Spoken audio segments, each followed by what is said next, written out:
My name is Jessica Scriver, and I was the first artist in residence at 970 West Studio. For this 3-month period of time, I decided to focus my efforts on some illustrations. A friend approached me about illustrating her story about her baby yak, who she got from a farm in Uray, who's orphaned, and I was working with encaustic, which is a wax medium, and I decided that that's something that might be a great medium to capture the fiber aspect of yaks, and that's the focus of the story is the yak as a fiber producing animal. And so I thought that might work. I think I'll give that a try. And so I used that as my focus for this residency, and I thought that was actually really perfect to be doing at the library. So the encaustic workshop was a great opportunity for people who wanted to try this medium that's not really accessible otherwise. You have to have a lot of equipment, and I think that's intimidating for people. And so this provided an opportunity for a lot of people to be able to work with the materials and give it a try. And it was really fun to see people enjoying the medium as I do. And the library provided all the materials for the workshop, and it was, I think people had a great time and were really excited about the opportunity to work with that medium, because it's kind of a rare opportunity. I really liked engaging with the adults who were participating because they were excited about it. I feel like it was really satisfying for everyone. The Neighbors Read Yak program was a children's program for the library. The author of the book that I was illustrating came in and brought her yak, her baby yak that the story is focused on, Susie, the baby yak.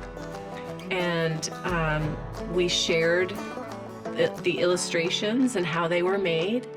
And Morgan Carius, one of the co-authors of the book, talked about the story.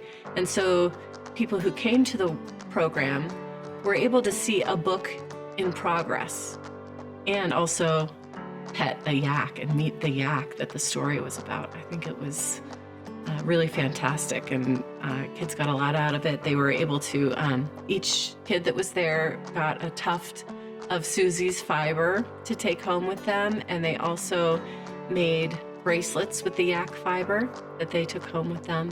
And so they learned a little bit about fiber and spinning and making yarn, and also got to meet a yak.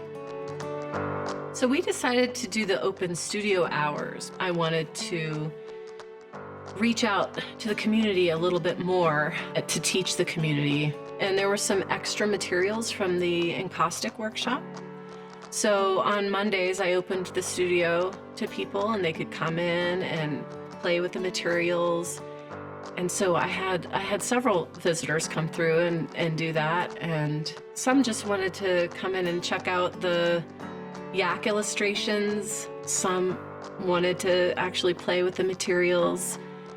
The residency program gave me the time and space to really focus on this project and see it through start to finish in a contained time period. And this is a construct that you don't usually have for yourself as an artist. It's a little bit more free-flowing. So it was really great for me to have this project and see it from start to finish.